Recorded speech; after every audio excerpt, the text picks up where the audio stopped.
Et yo les amis neurodivergents et nos amis neurotypiques, je suis trop contente parce que j'ai réussi à faire une sorte de station là, c'est à peu près joli, avec un éclairage correct. Bon, j'ai refait un atelier eyeliner, ça faisait très longtemps et franchement c'est assez raté, mais de loin je trouve que ça va, ça passe. J'ai préparé ma petite peluche bouillotte lestée, mon T-Rex de soutien émotionnel, mon thé et tout, on va se mettre bien. Et aujourd'hui du coup, je voulais, alors je vais quand même regarder mon ordinateur, hein. Je vais pas essayer de lire mon script comme la dernière fois, vous inquiétez pas, mais voilà, je vais mettre un petit peu de mes notes, puisque c'est une vidéo à thème, j'ai préparé un thème, enfin un thème je sais pas, mais je voulais vous raconter 5 anecdotes tragicomiques en rapport avec mon vécu d'enfant, puis d'adulte autiste, sans diagnostic. Alors faut l'entendre au sens large, et puis c'est ma conception personnelle de grands moments de solitude que j'ai pu vivre, que moi je mets maintenant rétrospectivement en lien avec ma neurodivergence. Je suis vraiment curieuse déjà d'entendre vos anecdotes, si vous en avez de similaires, et de savoir ce que vous en pensez. Puisque au-delà de vous raconter des petites histoires marrantes, l'idée c'est aussi un peu d'amener une réflexion sur les particularités de notre identité et sur ce que ça implique sur notre façon d'être au monde. La première anecdote, c'est un moment pour moi, j'allais dire fondateur, c'est pas le terme, mais vraiment hyper important de mon enfance, qui m'a marqué énormément à l'époque. Et je pense que je devais pressentir d'une certaine manière que ça en disait long sur beaucoup de choses, même s'il n'y avait pas de mots dessus à l'époque. Mais ça m'a marqué, genre je vais pas dire traumatisé parce que je n'aime pas utiliser ce mot à tort et à travers, mais blessé beaucoup sur le moment, beaucoup peiné. Maintenant j'en rigole évidemment, donc on va en rigoler ensemble, on va exorciser. Alors quand j'étais enfant, je faisais de la danse, quand j'étais ado et adulte aussi, en fait j'en ai fait toute ma vie.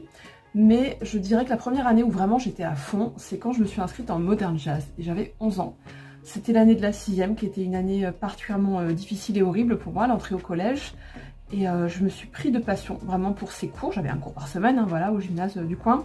Et c'est devenu super important dans ma vie, alors même que vraiment je n'avais pas de disposition pour la danse. J'étais pas gracieuse, j'entendais bien la musique, j'ai toujours eu l'oreille musicale, j'ai toujours fait de la musique, donc ça c'était peut-être mon seul atout, on va dire, dans ce domaine, mais sinon j'ai aucun don, aucun talent particulier pour la danse. Hein. Et le fait que je sois devenue depuis coach, prof de danse, c'est à force de passion, de travail acharné, mais vraiment j'avais zéro disposition naturelle et je suis toujours pas une danseuse incroyable, mais bref, c'est une autre histoire. Juste pour dire que j'étais à fond, c'était pas juste un petit loisir que je faisais comme ça, c'était un truc que je projetais dessus, et notamment sur le fucking gala de danse. C'est drôle parce que là du coup je suis dans une association à nouveau en tant qu'adulte et il y a le gala de danse et les meufs sont à fond, j'en reviens pas, mais comme moi j'étais quand j'avais 11 ans quoi.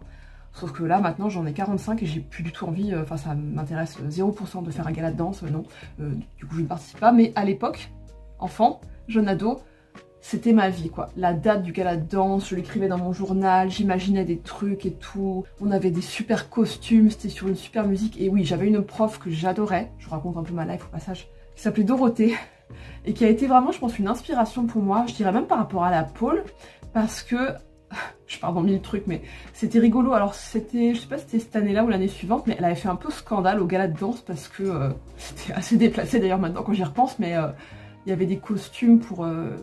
je sais plus laquelle de ces classes là pour les gamines qui étaient franchement hyper sexy, mais genre limite un truc qui jamais de la vie passerait aujourd'hui quoi. C'est drôle quand il repense, mais franchement c'était déplacé, mais justement je sais pas, il y avait ce côté bah elle y allait quoi, elle se lançait, elle faisait des trucs, elle hésitait pas, elle était un peu limite dans la provoque et elle avait un style de danse qui était assez sexy. Elle avait fait elle-même une démo toute seule au gala et c'était un peu un peu olé olé quoi, c'était un peu la prof sexy.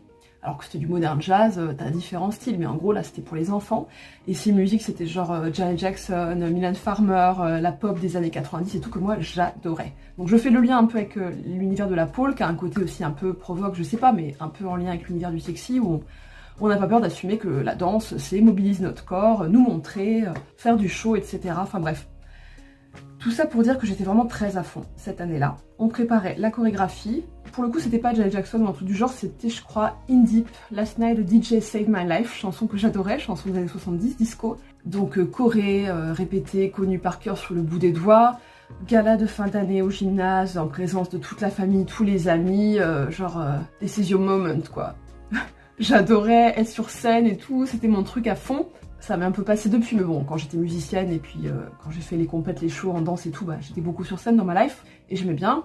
Et là, c'était ouais, une des premières fois, ou en tout cas une des plus importantes pour moi. J'en rigole hein, maintenant parce que voilà, c'était un gala de danse à trifouiller les petits pois dans l'Essonne, mais bon, c'est pas grave. Donc la choré de notre groupe arrive, et là, c'est le drame. les meufs se mettent à faire n'importe quoi et à toutes aller beaucoup trop vite et sortir du rythme de la choré. J'ai oublié de préciser un truc super important pour les gens qui connaissent pas, qui savent pas, mais en fait c'est un truc ultra classique d'accélérer sur scène, que ce soit musique, danse et théâtre, j'imagine c'est pareil, avec le track d'aller 10 fois trop vite. Et quand t'es habitué, tu travailles dessus, tu sais, tu fais attention, mais c'est une erreur de débutant ultra classique. C'est-à-dire qu'au lieu de faire la choré sur la musique, sur les accents, ce qui est un peu la définition d'une chorégraphie, elles se sont mis à... Alors un peu comme, c'est drôle parce que c'est un truc que je dis souvent à mes élèves maintenant, le but, quand je fais des cours de choré, pas des cours de polytechnique, c'est différent. Le but c'est pas d'enchaîner les figures genre, oula, la figure A, la figure P, et là c'est C, et genre, t'as l'impression, enfin tu sens que pour elles, dans leur tête, c'est un parcours d'obstacles, il faut sauter les obstacles, et à chaque fois je leur dis, alors évidemment c'est facile à dire hein, quand tu maîtrises, mais le but, non, c'est pas ça, le but c'est que déjà les figures, enfin la danse de manière générale soit posée sur la musique, de manière cohérente, de manière musicale, et puis c'est pas juste d'enchaîner les figures, c'est... presque le plus important, souvent, c'est comment tu passes d'une figure, enfin, j'utilise ce terme de figure, c'est pas adapté, mais comment tu passes d'un mouvement à l'autre, d'une posture à l'autre, avec quelle fluidité, avec quelle intention, etc. Bon, bref, tout ça est passé à la trappe, le jour du gala. Et les meufs, elles se sont mises dans une sorte de cohésion de groupe, sans mots, sur la musique, comme ça, sur scène, où elles étaient toutes ensemble, dans leur merde, dans leur truc, de juste enchaîner, et pas du tout suivre la musique. Et moi, dans ma tête, je me suis liquéfiée. Alors, quand t'es sur scène, un show must go on, ben voilà, faut faire des choix très rapides parfois, essayer de faire les bons choix dans l'urgence. Enfin, je dis ça, mais en même temps, il n'y avait même pas vraiment cette notion de choix pour moi, parce que pour moi, il était hors de question de faire mal la choré, en fait. Moi, j'étais là pour donner mon maximum, pour faire de mon mieux. C'est drôle, hein, j'ai envie d'en rigoler, mais en même temps, j'ai presque les larmes aux yeux qui me reviennent... En vous racontant cette histoire, ça m'a vraiment beaucoup marqué. Parce que du coup, je savais que j'étais la seule à faire bien, pour le coup. Mais que du coup, j'avais l'air de me tromper. Parce que le but d'une choré, aussi, quand t'es en groupe, c'est d'être ensemble. Et là, les meufs, elles étaient toutes ensemble. Elles sont devenues comme une sorte de banc de poissons. Une sorte de conscience de masse. Et moi, j'étais la seule à rester sur ce qu'on était censé faire. Et quand je suis sortie de scène, je me suis mis à pleurer, je m'en souviens de toute ma vie. Il y avait ma meilleure amie de l'époque qui m'avait consolée et tout. Je pense qu'elle avait compris ou je lui ai expliqué. Et j'étais, j'étais inconsolable, quoi. J'étais malheureuse. Comme je vous le disais, j'attendais ça depuis des mois et des mois. Et toute ma famille, toutes mes amies ont su ce qui s'est passé. Je leur ai expliqué l'histoire. J'ai vu après la vidéo et j'ai vu que c'était la cata, quoi. Et c'est un moment qui est resté avec moi toute ma vie. Parce que c'est arrivé d'innombrables fois par la suite. Que je sois dans ce truc de est-ce que je suis la voix, est-ce que je fais ce que je suis censée faire, est-ce que je sens en mon fort intérieur être ce que je dois faire, ou est-ce que je fais comme le groupe, est-ce que je suis le groupe pour ne pas me démarquer, ne pas détacher, ne pas faire de vagues, est-ce que je privilégie la cohésion du groupe à mon sens du devoir, des choses bien faites.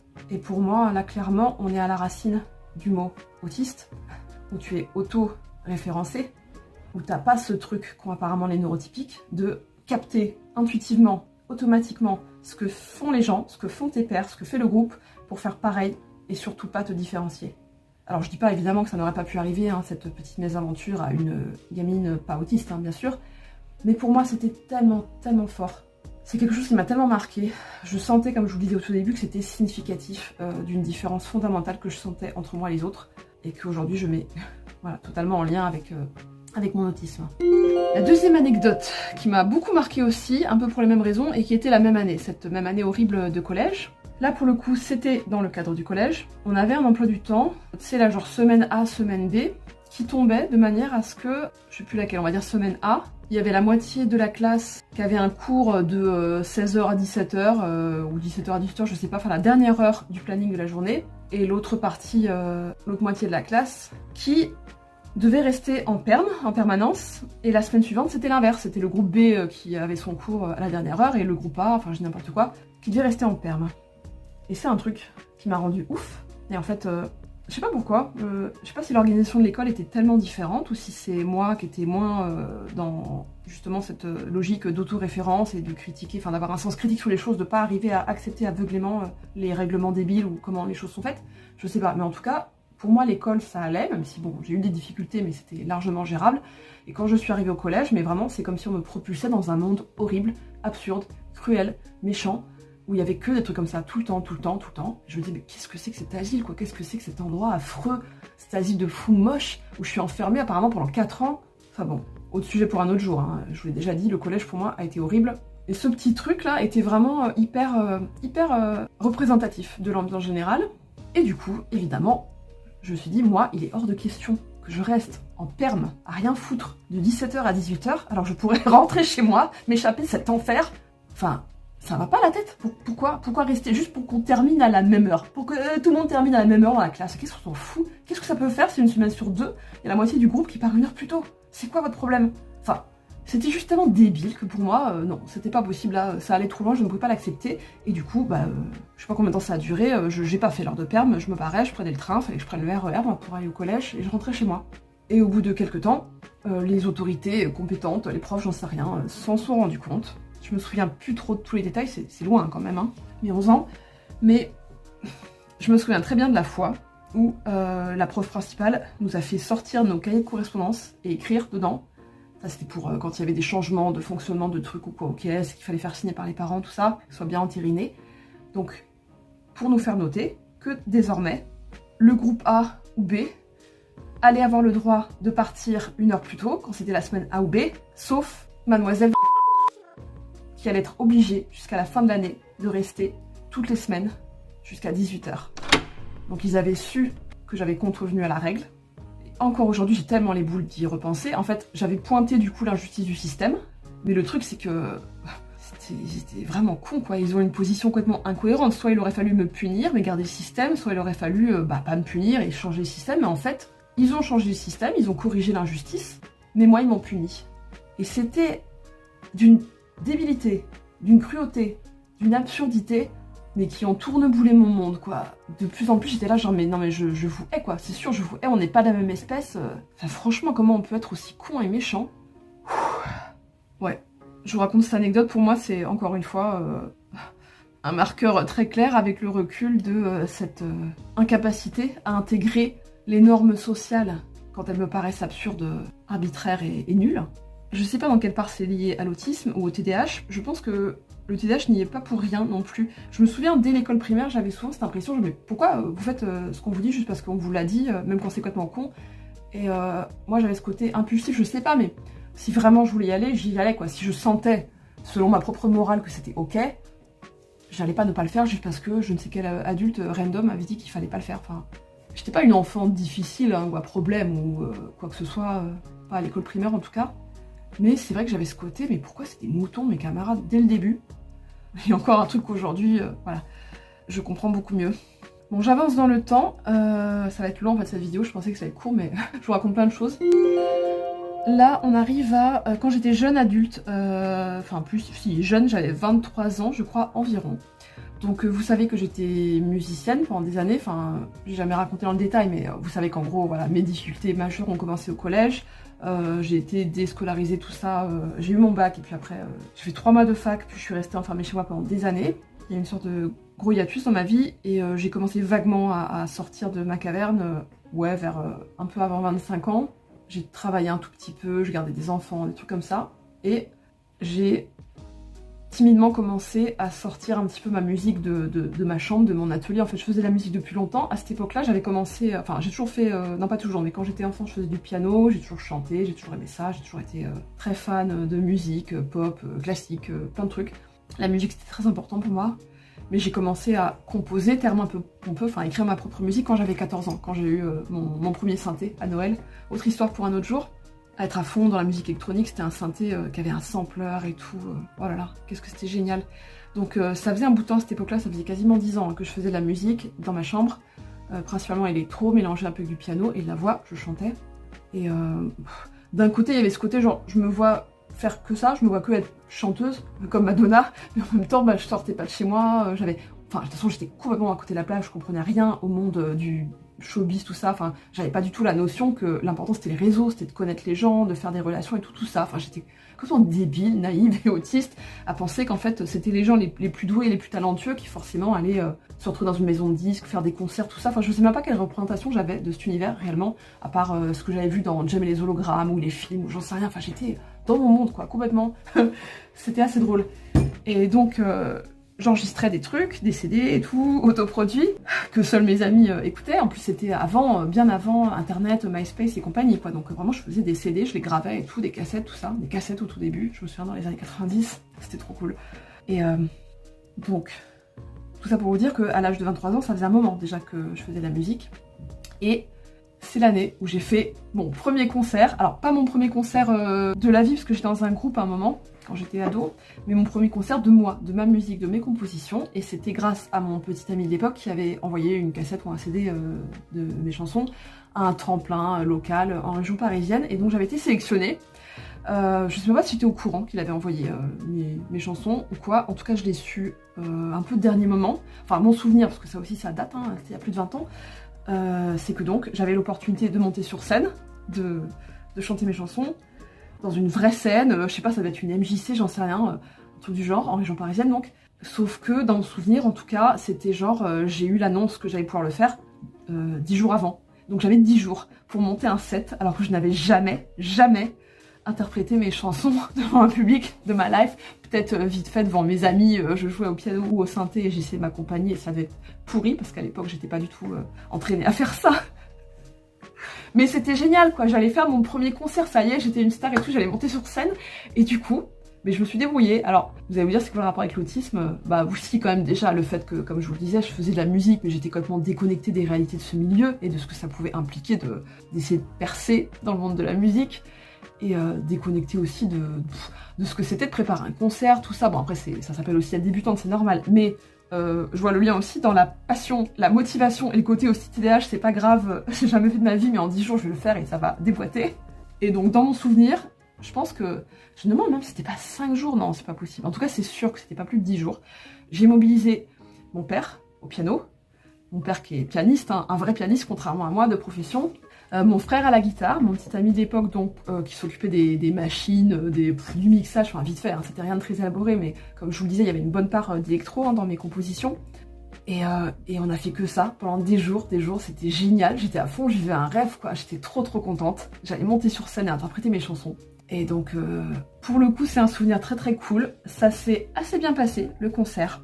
Grosse lolade autistique a posteriori sur le fait. En fait, quand j'ai su que j'étais autiste, bon, j'ai halluciné à 1000 niveaux et tout, mais un des trucs que je me suis dit, c'est mais j'évite pas le contact visuel, je regarde les gens et tout, ça va. Et puis après, j'ai repensé à ce fameux concert, où littéralement, donc il y a la vidéo, hein, ça a été filmé, ça durait, c'était pas 1 heure évidemment, hein, c'était, je sais pas, il y avait peut-être 4 ou 5 groupes dans la soirée, donc j'ai dû faire un set de 20 minutes, un truc comme ça. Et littéralement, je pense pendant les 15 ou les 17 premières minutes et demie, je suis les yeux rivés au sol, absolument incapable de regarder qui que ce soit. J'étais déjà tellement pétrifiée d'être sur scène, de chanter en live et tout, qu'il était hors de question de regarder des gens. Autant vous dire que je pense qu'au niveau présence scénique, c'était pas ouf, ou en tout cas c'était un style très particulier. Par la suite, j'ai fait beaucoup d'autres concerts et j'arrivais à regarder les gens dans les yeux, j'arrivais à mettre un petit peu d'intonation, d'expression, tout ça. Peut-être que quelque part, j'en sais rien, parce que j'ai pas revu mes concerts, mes vidéos depuis très longtemps. Peut-être que je me suis plus normalisée, que j'ai perdu mon style original, j'en sais rien, mais en tout cas, le tout premier concert de ma vie, genre je suis figée comme une statue. Alors j'étais jolie à l'époque, donc ça devait être agréable à voir quand même, bien habillée et tout, j'avais tout mis sur le costume, tout ça. Mais c'est juste moi, comme ça, avec mes longs cheveux, qui regarde par terre et qui chante. Donc déjà tout ça en soi, c'est assez drôle. Et petite cerise sur le gâteau, à la fin de la soirée, après le concert, il y a genre le fanzine, je sais pas quoi, le magazine local, enfin bon, l'organisation, je me souviens plus. Je sais que c'était à Villiers-le-Bel, dans le 9-3 je crois. Donc ils sont venus pour genre m'interviewer ou recueillir mes impressions. Ils m'ont juste demandé ouais, ce que j'avais à dire, ce que je ressentais. Enfin, je sais plus comment était formulée la question, mais c'était assez ouvert. Et je me souviens que la seule chose que j'ai pu dire c'est « Je suis très contente ». Et j'en rigole aussi aujourd'hui parce que rétrospectivement, évidemment, tu es censé blablabla, broder, dire plein de trucs et tout, voilà, dire 1000 mots qui sonnent bien, machin, mais c'est tout ce que j'avais à dire, j'étais très contente, j'étais hyper heureuse quoi d'avoir fait mon concert, que ça soit à peu près bien passé. J'avais pas ce sens qu'il fallait sortir des trucs un peu, je sais pas, un peu catchy et tout, non. Et je me souviens que j'avais été très énervée parce qu'ils avaient paraphrasé mes propos. Ils avaient écrit dans le magazine, non pas je suis très contente, mais je suis contente d'être ici. Ce que j'avais trouvé vraiment une déformation de ma pensée d'origine, parce que j'avais pas dit que j'étais contente, j'avais dit que j'étais très contente. Donc ça faisait genre que, ouais, que bon, je prenais ça un peu pour acquis et tout. Et d'être ici comme si j'étais contente d'avoir été sélectionnée, d'être arrivée là ou quoi. Non, ce n'était pas mon idée d'origine, donc franchement les journalistes... Oh misère, allez on avance, 4e anecdote, là on fait un bond dans le temps puisqu'on se retrouve il y a quelques années. C'est assez récent, c'est dans les 5 dernières années on va dire. Donc j'ai 40 et quelques ans, j'habite en Dordogne et de temps en temps je retourne voir mes parents en région parisienne. Et quand je vais voir mes parents en région parisienne, j'en profite pour aller faire du shopping, ce qu'il n'y a pas trop à Sarlat-la-Canéda en Dordogne. Et je vais au centre commercial. J'ai déjà dit, je crois que j'aime bien les centres commerciaux, ça me rappelle mon enfance. Bref, peu importe. Donc une belle après-midi de printemps-automne, je ne sais plus. Je me rends au centre commercial de, on va dire encore une fois, Trifouille les petits pois, pour pas préciser, voilà. Je fais mon après-midi, je sais plus ce que j'ai fait, je vais aller chez le coiffeur, me faire les ongles, faire du shopping, acheter des vêtements, j'en sais rien. Regarder des bouquins. Ah oui, je précise, hein, je l'ai déjà dit, mais bon, tout le monde n'a pas forcément regardé toutes les vidéos. J'ai mon permis de conduire depuis peu, enfin maintenant ça commence à faire un petit moment, ça fait 6 ans je crois, mais à l'époque du coup c'était encore assez frais. J'ai déjà raconté que j'ai essayé de le passer, alors pas à l'âge normal, genre 17 ans, 16 ans, quand j'aurais pu faire la conduite accompagnée, âge où ça m'intéressait aucunement. Je suis allée vivre à Paris direct, donc je m'en foutais total du permis. J'ai essayé de le passer vers 25 ans, ça a été une cata, j'ai loupé 4 fois, j'arrivais à rien. Puis ça aussi j'aurais pu le mettre en anecdote d'autisme TDAH non identifié, parce que clairement mes difficultés pour apprendre à conduire étaient liées à ça, à 200%. Bref. J'avais laissé tomber après avoir loupé 4 fois, j'avais mis de côté et je l'ai repassé à quasiment 40 ans, à l'époque où je voulais plus vivre à Paris, je suis retournée vivre en banlieue, je donnais des cours de pôle, je voulais pouvoir me déplacer, aller donner cours un peu partout. Il fallait que j'ai le permis, de toute façon je me voyais pas vivre en ville jusqu'à la fin des jours, donc il fallait, et là je l'ai eu en moins de 6 mois, tout s'est fait hyper vite, tout ça. Pour vous dire que l'anecdote que je vous raconte là, anecdote numéro 4, j'étais encore assez jeune conductrice, ça devait faire 2-3 ans, un truc comme ça maxi que je conduisais. Donc je fais mon après-midi sans commercial, je sors, et là, impossible de me rappeler où j'ai mis ma voiture. Aucune idée. Donc tu vois les centres commerciaux, alors c'est pas les malls à l'américaine non plus, mais les centres commerciaux en région parisienne c'est quand même assez grand. T'as des grands parkings, c'est pas juste le parking d'Auchan, c'est genre t'as plusieurs ailes, et normalement, pour les gens qui sont pas montés à l'envers, t'as des numéros, des chiffres, machin, et tu dis ah oui je me suis garée là, tu le notes dans ta tête ou quoi. Mais le truc c'est que moi, toute ma vie, j'étais conduite par les gens. J'étais vraiment dans cette habitude, je sors de la voiture, je fais ma vie comme une enfant, quoi. J'étais pas trop sortie de ça. Et surtout, quand j'ai passé le permis, j'ai appris plein de trucs, mais j'ai pas appris à me garer et à retenir ma place. Ça, à aucun moment dans le cursus, ça en faisait partie, alors que ça fait partie des compétences dont t'as besoin quand t'es conducteur. Franchement, ça manquait au programme, mais bon, voilà. Et du coup, c'est une problématique récurrente dans ma vie de pas retrouver ma place, sauf que maintenant, comme ça fait 6 ans, ça commence à venir, je commence à retenir, surtout après cet épisode. Un peu traumatique, ou comme je vous le disais, mais impossible de retrouver ma voiture. Ça m'était déjà arrivé de la chercher pendant un bout de temps, mais là, j'ai beau retracer dans ma tête, je vais là, je retourne, machin, et tout. Et je me dis, mais c'est mort en fait, c'est mort, je pourrais jamais rentrer chez moi, faut que je rentre à pied. Ça y est, j'ai plus de voiture, je vais faire une déclaration à l'assurance et tout. Et je panique tellement que je retourne dans le centre commercial, et j'appelle mes parents, comme une enfant. J'appelle mes parents au secours pour leur dire je retrouve pas ma voiture, je sais pas comment rentrer chez moi, au secours venez, faites quelque chose. Et mes parents, les pauvres, ils viennent.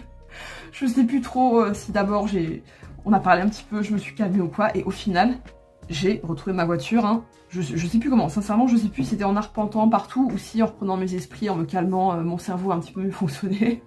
Donc voilà, les autistes TDAH, là pour le coup, plutôt, je sais que 1000 fois vous avez oublié vos clés, vos papiers d'identité, votre sac, votre je sais pas quoi. Voilà, dites-moi si ça vous est arrivé d'oublier votre voiture, d'être à ça, de devoir repartir à pied et de devoir faire une croix pour toujours sur la conduite motorisée. La dernière anecdote, l'anecdote numéro 5, à la fois c'est la plus drôle, mais c'est aussi la plus dark, c'est la plus à la fois tragique et comique quoi on va dire. Là pour le coup c'est récent, c'était il y a 2 ans, quand j'étais à l'hôpital psy, je vous en ai parlé maintes fois, quand j'étais en train d'essayer de me séparer de mon ex-conjoint et qu'en même temps on m'avait parlé d'autisme, de TDAH pour la première fois, que j'étais dans le processus du diagnostic mais que je n'avais pas encore mon diagnostic. Pour poser un peu le contexte de cette horrible époque, J'avais des certificats médicaux de ma généraliste et de ma spécialiste psychiatre qui disaient que j'avais une symptomatologie évocatrice de troubles autistiques, mais ils ne pouvaient pas se prononcer formellement en l'absence de bilan neuropsy qui était prévu, mais qui était prévu genre des mois après. C'est très très long, hein. J'ai entamé les démarches tout de suite dès qu'on m'en a parlé. On m'en a parlé début février. Tout de suite, j'ai contacté l'asso locale et j'ai fait les démarches pour avoir mon diagnostic. Et donc, j'ai pris rendez-vous dans un centre spécialisé dans le privé à Bordeaux. Mais j'avais rendez-vous en octobre, quoi, pour un rendez-vous pris en février. Et mon énorme craquage, là, j'en ai parlé aussi plein de fois, c'était fin mai. Donc c'était vraiment une période pas drôle, hein. Je n'arrivais plus du tout à m'occuper de moi. Rétrospectivement, je me rends compte que mes 3 hospitalisations en psy de ma vie, qui ont été à peu près à 12-15 ans d'intervalle à chaque fois, ouais, c'était des dépressions, c'est sûr, c'était des moments de creux dans ma vie où ça allait pas du tout. Mais c'était aussi des gros crashs autistiques, des moments où j'arrivais plus à fonctionner, ça je me rends compte avec le recul. Et là notamment, le truc vraiment qui m'a amené à l'hôpital, c'est même pas tellement que j'étais déprimée ou suicidaire. Alors j'avais un peu des idées suicidaires, mais c'était surtout que j'arrivais plus à assumer le quotidien, j'arrivais plus à me faire manger, j'arrivais plus à faire les courses. Et dans ma maison, du coup il y avait de la vaisselle sale accumulée, il y avait plus à manger, enfin je n'y arrivais plus, C'était vraiment horrible.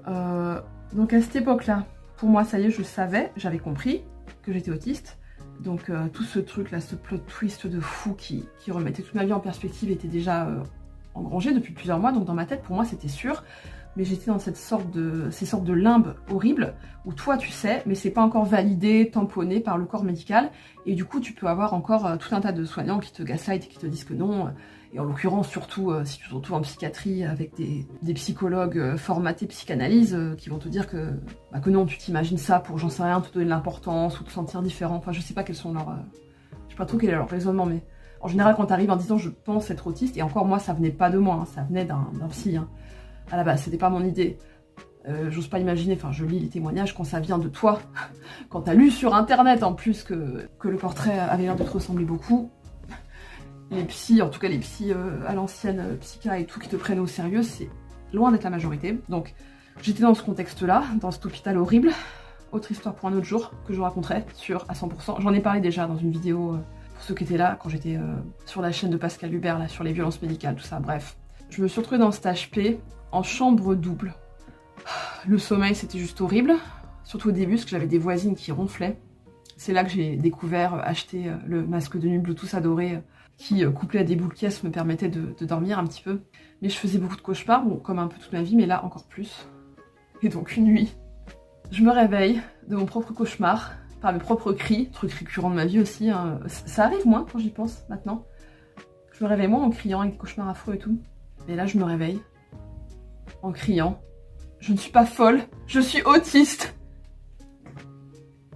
Et je sais pas si j'en ai rigolé tout de suite, mais en tout cas j'en ai rigolé dès le lendemain, c'est sûr, quand j'y ai repensé, cette scène d'une meuf qui se réveille en pleine nuit dans un hôpital psychiatrique, en criant je ne suis pas folle, je suis autiste. Et vraiment, je sais plus quel était le sujet du rêve, mais clairement, c'était ce truc...